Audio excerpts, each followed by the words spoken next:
नमस्कार, आप देख रहे हैं बाहुबली और आपके साथ मैं हूं रोहित रंजन।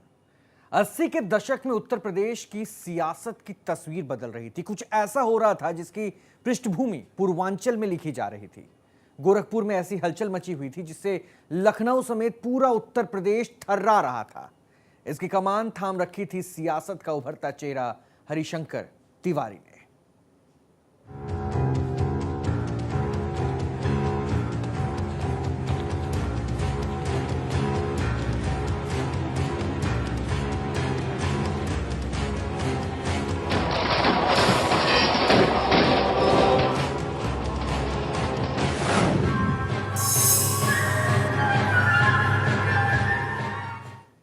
हरिशंकर तिवारी उर्फ बाबा, राजनीति का अपराधीकरण इसी नाम से शुरू होता है।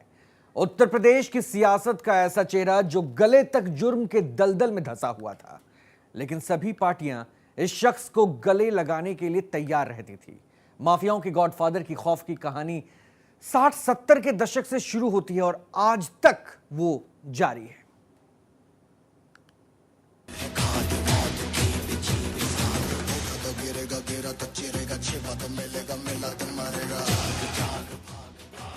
जिसकी चौखट पर लिखे जाते थे यूपी की सियासत के दांव पेच, जिसके एक इशारे पर बनती और बिगड़ते थे सियासत के समीकरण।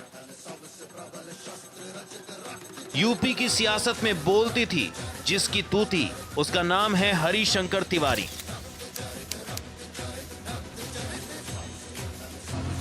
जिंदगी हमेशा अपनी शर्तों में जीता रहा।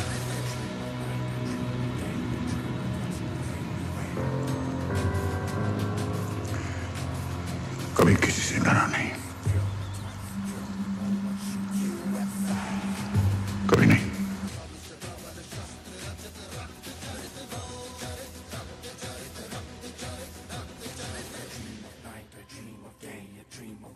यूपी के इस बाहुबली का अंदाज भी कुछ ऐसा है जिसने पूरी जिंदगी अपनी शर्तों पर जी और आज भी इस इलाके में उसकी मर्जी के बिना एक पत्ता नहीं हिलता।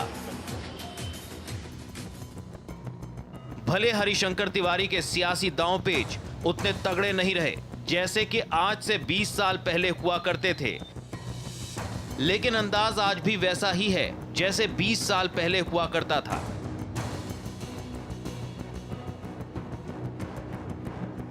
कहा जाता है 80-90 के दशक में हरिशंकर तिवारी की सियासत में ऐसी पैंठ थी कि उनके चौखट पर ही यूपी की सियासी तकदीर लिखी जाती थी।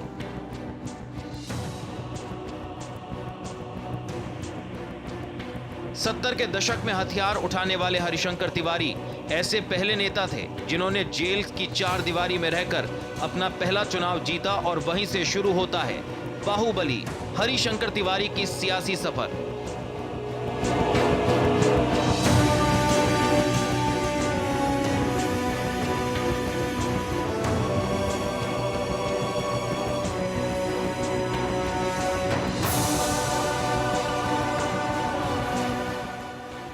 हम आपको हरिशंकर तिवारी के सियासी सफर के बारे में तफसील से बताएंगे। उससे पहले हरिशंकर तिवारी के बारे में जान लीजिए।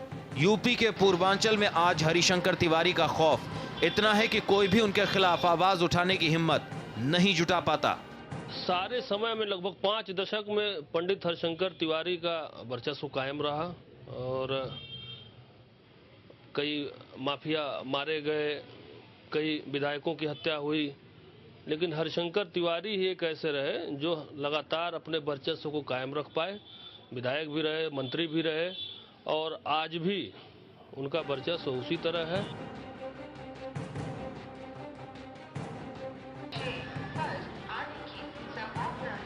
साठ और 70 के दशक में रेलवे के साइकिल स्टैंड से लेकर सिविल की ठेकेदारी में सिर्फ एक ही आवाज सुनी जाती थी और वो आवाज होती थी हरिशंकर तिवारी की।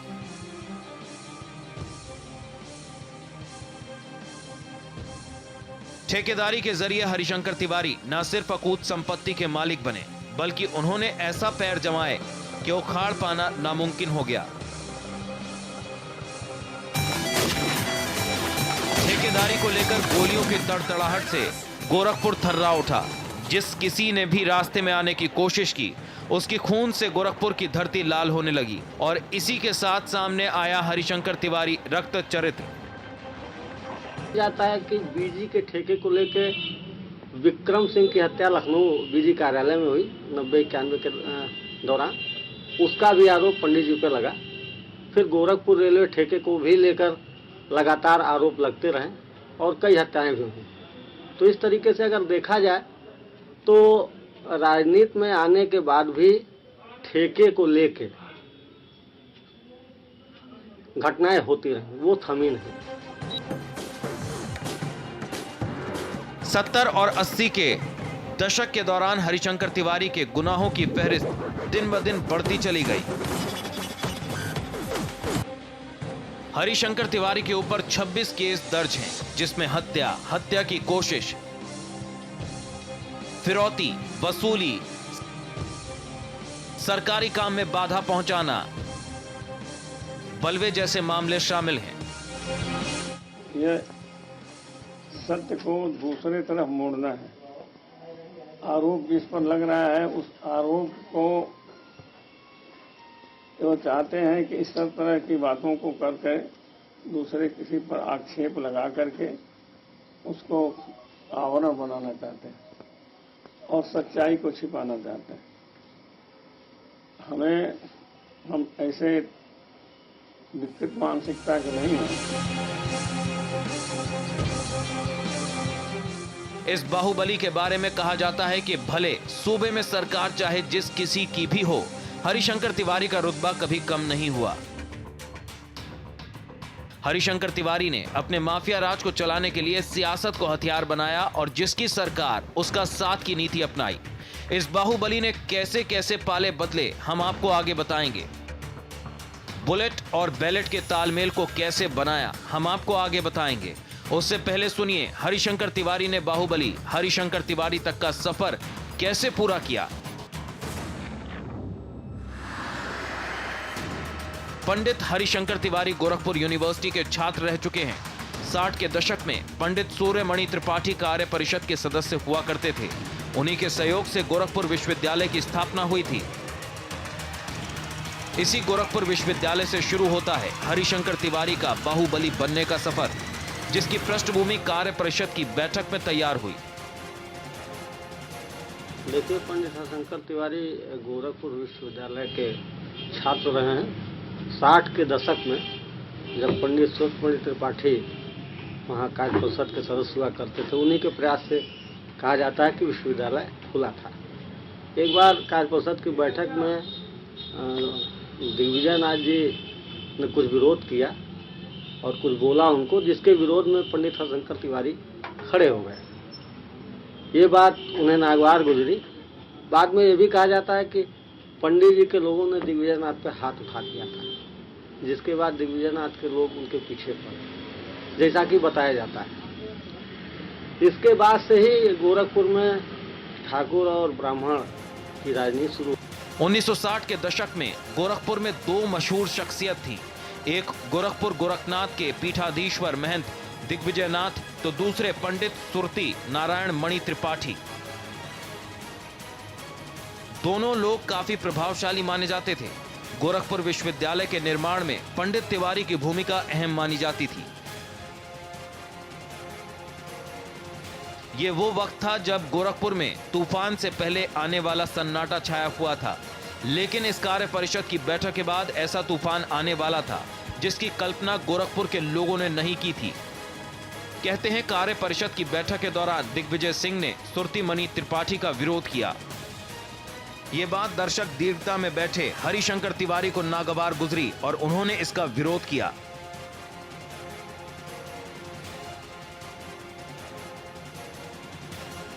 कहते हैं विरोध करने पर दिग्विजय सिंह ने हरिशंकर तिवारी के साथ बदसलूकी कर दी और यहीं से शुरू हुई दोनों के बीच दुश्मनी की कहानी। कहते हैं इस घटना के कुछ ही दिन बाद गोरखपुर में एक कार्यक्रम के दौरान दिग्विजय नाथ पर कुछ लोगों ने हाथ जमा दिए और इसके पीछे हरिशंकर तिवारी का हाथ होने का आरोप लगा। उसके बाद से ही शुरू हुआ गोरखपुर में ठाकुर और ब्राह्मणवादी की राजनीति। ठाकुर गुट के नेता बने दिग्विजय नाथ सिंह और ब्राह्मण गुट की अगुवाई कर रहे थे हरिशंकर तिवारी।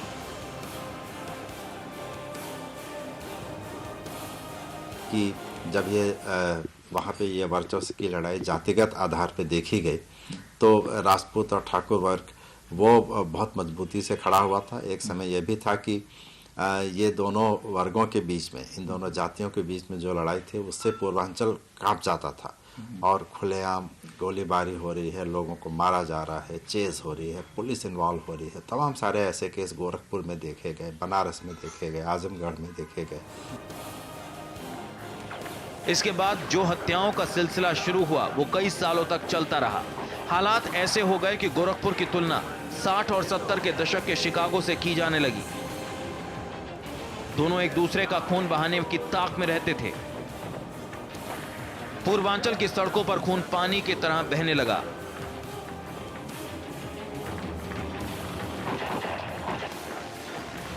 (1978) में गोरखपुर के कॉफी हाउस के पास तब के उभर रहे छात्र नेता बलवंत सिंह की हत्या गोली मारकर कर दी गई और उसका आरोप लगा हरिशंकर तिवारी के करीबी माने जाने वाले रुदल सिंह पर।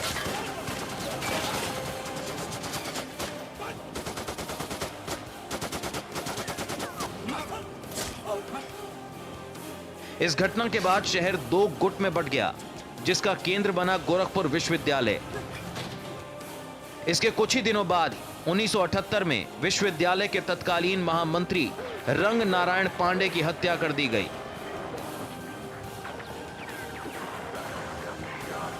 उसके कुछ महीनों बाद 30 अगस्त 1989 को गोरखपुर विश्वविद्यालय के अध्यक्ष रह चुके और कौड़ी राम से विधायक रविंद्र सिंह की हत्या लखनऊ जाते समय रेलवे स्टेशन पर कर दी गई।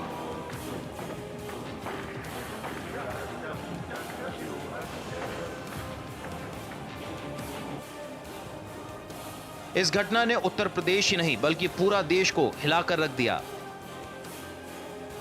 इस हत्या का आरोप भी पंडित हरिशंकर तिवारी पर लगा और 85 के दशक तक स्थिति बहुत ही गंभीर थी गोरखपुर की। एक तरफ वीरेंद्र शाही हुआ करते थे तो दूसरी तरफ पंडित हरिशंकर तिवारी। पूरा उत्तर प्रदेश इनके लिए केंद्र बन गया था, इनके अपराध की वजह से। और कहा जाता है कि जिस तरह से शिकागो एक बार बदनाम हुआ, उसी तरीके से यूपी भी बदनाम हुआ। रविंद्र सिंह की हत्या के बाद वीरेंद्र प्रताप शाही ने ठाकुरों की अगुवाई करना शुरू किया और हरिशंकर तिवारी के खिलाफ कमान संभाली। 1980 का यह दशक गोरखपुर में गैंग वॉर का रूप ले चुका था। इस दौरान शाही पर 7 बार जानलेवा हमला हुआ। उत्तर प्रदेश में गैंग वॉर को रोकना प्रशासन और सरकार के लिए एक चुनौती बन गई थी। हत्याओं का सिलसिला थमने का नाम नहीं ले रहा था। शाही गुट के निशाने पर होती थी तिवारी गुट के लोग और तिवारी गुट के निशाने पर होते शाही गुट के लोग। गोरखपुर कभी भी गोलियों की तड़तड़ाहट से गूंज उठता था। 1985 में जब वीर बहादुर सिंह सूबे के सीएम बने तो पूर्वांचल में चल रहे गैंग वॉर को खत्म करना उनके सामने सबसे बड़ी चुनौती थी।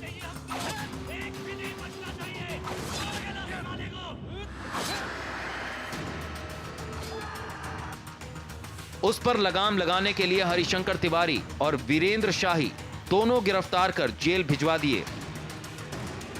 1985 में जब वीर बहादुर सिंह मुख्यमंत्री हुए 85 के बाद, उसके पहले ये लोग जेल गए। टांडा में पंडित हरिशंकर तिवारी गए और वीरेंद्र शाही भी जेल गए। फिर ये जेल से ही चुनाव लड़े। इस बीच जेल में रहते हुए पंडित हरिशंकर तिवारी ने विधायक का चुनाव जीता और यहां से शुरू हुआ हरिशंकर तिवारी का सियासी सफर। हरिशंकर का सियासी सफर तो शुरू हो गया था, लेकिन वर्चस्व की लड़ाई जारी रही। इस लड़ाई में हरिशंकर तिवारी वीरेंद्र शाही पर हावी होते रहे।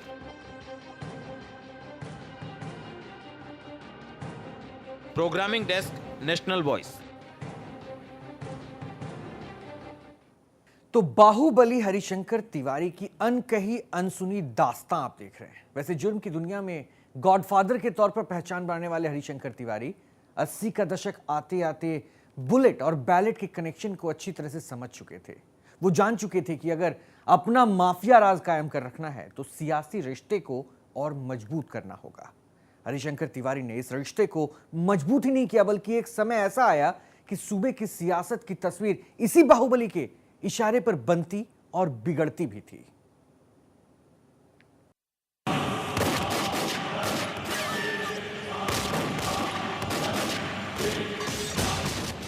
हरिशंकर तिवारी को किसी समय बाहुबलियों का गुरु कहा जाता था।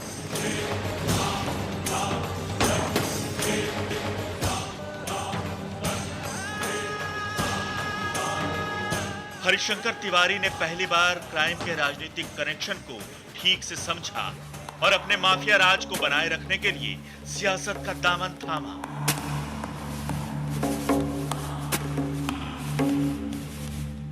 हरिशंकर तिवारी के सियासी सफर को बताने से पहले उनके निजी जिंदगी के बारे में जान लीजिए।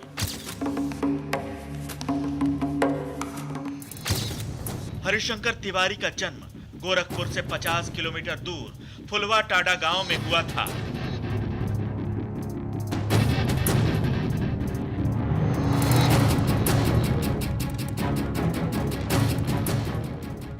हरिशंकर तिवारी ने कॉलेज तक की पढ़ाई पूरी की। कॉलेज की पढ़ाई के दौरान ही उनके कदम जुर्म की दुनिया की ओर बढ़ गए और फिर उन्होंने कभी पीछे मुड़कर नहीं देखा।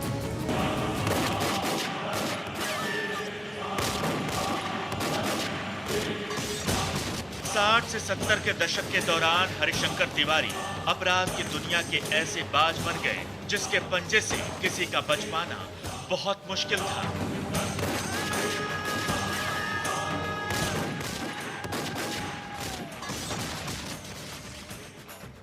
साथ ही जुर्म की दुनिया में सिक्का जमा चुके हरिशंकर तिवारी को यह बात अब तक अच्छी तरह समझ आ चुकी थी कि माफिया राज कायम रखने के लिए सियासी कनेक्शन बहुत जरूरी है।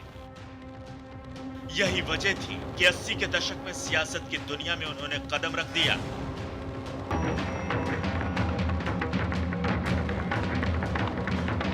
देखिए, ऐसा मुझे याद पड़ता है कि 70 के दशक में सबसे पहली बार इनका नाम उत्तर प्रदेश की राजनीति में काफ़ी प्रमुखता से लिया जाना शुरू हुआ था और ऐसा माना जा रहा था कि पूर्वी उत्तर प्रदेश में वो एक बड़े पॉलिटिशियन होके उभर सकते हैं, क्योंकि उस समय जब पहली बार उन्होंने चुनाव लड़ा था तो उस समय भी उनको वैसे तो लोग जानते थे सामाजिक तौर पे और अन्य कारणों से, लेकिन ऐसा माना जाता था कि उत्तर प्रदेश में जो एक ब्राह्मण वर्ग है और एक जो क्लास है जो कि बिजनेस में है और पूर्वांचल के जितने शहर हैं वहाँ पे सब कंट्रोल है जिन लोगों का, उसके वो एक प्रतिनिधि के तौर पे उभर के आए थे। बाहुबली हरिशंकर तिवारी ने जिस समय सियासत की दुनिया में कदम रखा तब अपराध का पूरा राजनीतिकरण हो चुका था। अपराधी और राजनीतिज्ञ टेंडर को हासिल करने के लिए किसी भी हद तक जाने के लिए तैयार थे।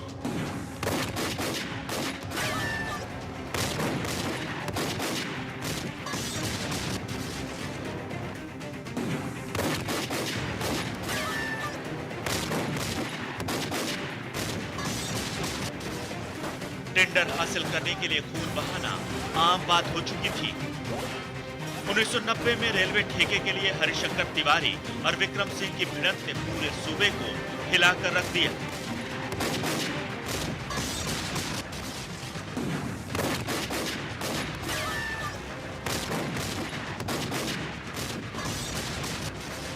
लेकिन सियासी हनक का इस्तेमाल कर हरिशंकर तिवारी जेल से बाहर आ गए।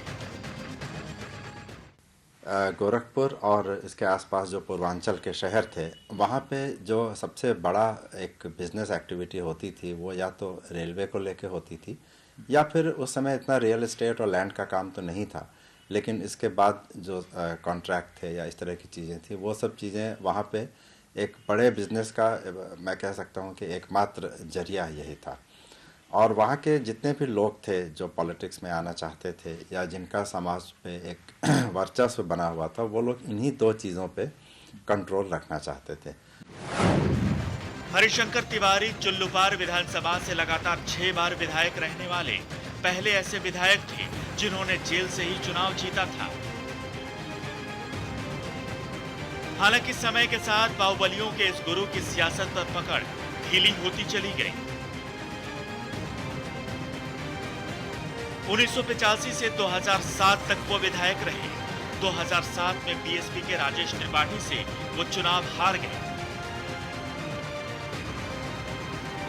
इसके बाद हरिशंकर तिवारी ने सियासत से मानो नाता ही तोड़ लिया।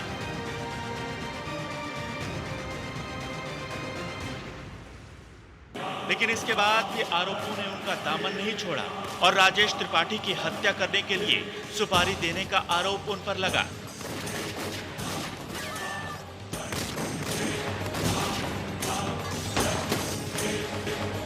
मेरी जान का खतरा आज भी है। मेरे हत्या की सुपारी उन लोगों ने दी हुई है।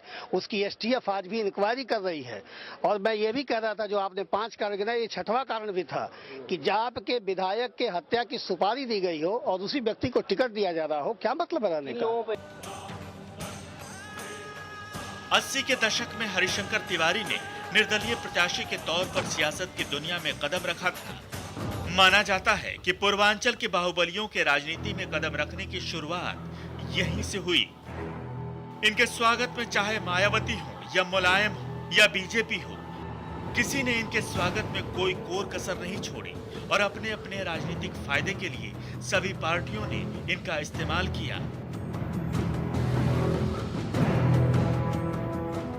हरिशंकर तिवारी के जैसे जुर्म की दुनिया में तूती बोलती, वैसे सियासत की दुनिया में सिक्का चलता था।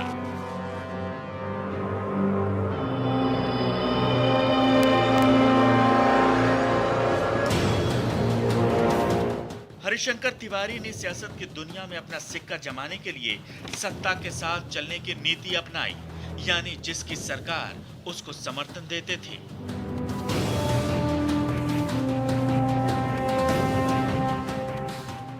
सरकार चाहे जिस किसी भी पार्टी की हो, हरिशंकर तिवारी की कुर्सी तय होती थी। हरिशंकर तिवारी पहले कांग्रेस, फिर बीजेपी और उसके बाद एसपी के साथ रहे हैं। फिलहाल उनका सारा कुनबा बीएसपी में है।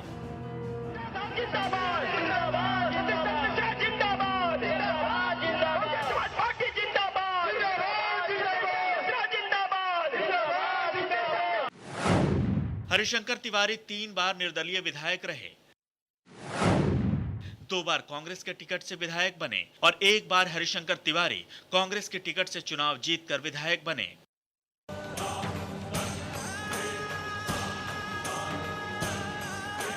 शायद इनकी शख्सियत इतनी बड़ी हो गई थी और पॉलिटिकली इतना मजबूत हो गए थे और पूरे पूर्वांचल में जितने ज़िले हैं वहाँ की पॉलिटिक्स, बिजनेस और बाकी सारी एक्टिविटीज़ में इनकी दखल और इनका कंट्रोल इतना मजबूत हो चुका था कि शायद किसी भी पार्टी के लिए ये बहुत एडवाइजेबल नहीं होता कि वो उनको छेड़े या उनके खिलाफ कोई एक्शन ले। सरकार चाहे जिस किसी की भी हो, हरिशंकर तिवारी का मंत्री बनना तय होता था। 1998 में कल्याण सिंह सरकार में बसपा को तोड़कर बनाई सरकार में वो साइंस और टेक्नोलॉजी मंत्री रहे। साल 2000 में रामप्रकाश गुप्त की भाजपा सरकार में स्टाम्प रजिस्ट्रेशन मंत्री बने।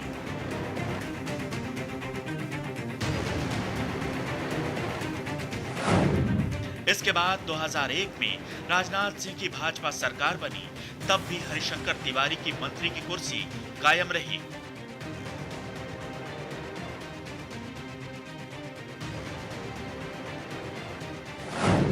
दो 2002 में मायावती की बसपा सरकार में भी वो मंत्रिमंडल के सदस्य बने रहे। उसके बाद 2003 से 2007 तक मुलायम सिंह यादव की सरकार में भी तिवारी मंत्री रहे।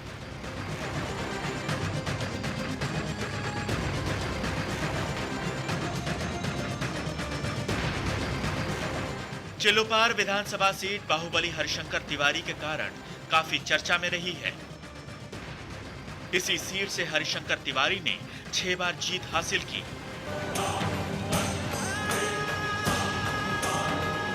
कहते हैं हरिशंकर तिवारी ने आज तक अपने हाथ से एक भी हत्या नहीं की है, लेकिन उनके इशारे पर कई लाशें गिरी, ये भी सच है।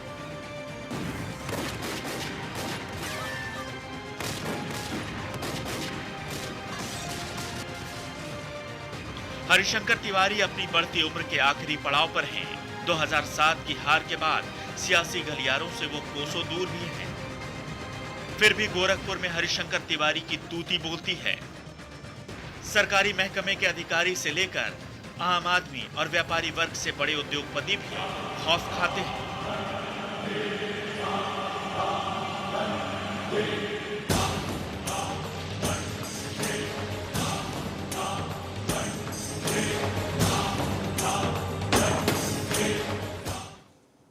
तो ये कहानी है बाहुबली हरिशंकर तिवारी की। अभी के लिए इतना ही, लेकिन अगले शनिवार शाम 5:30 बजे फिर से आपसे मुलाकात होगी बाहुबली के एक नए एपिसोड में एक नए शख्सियत के साथ।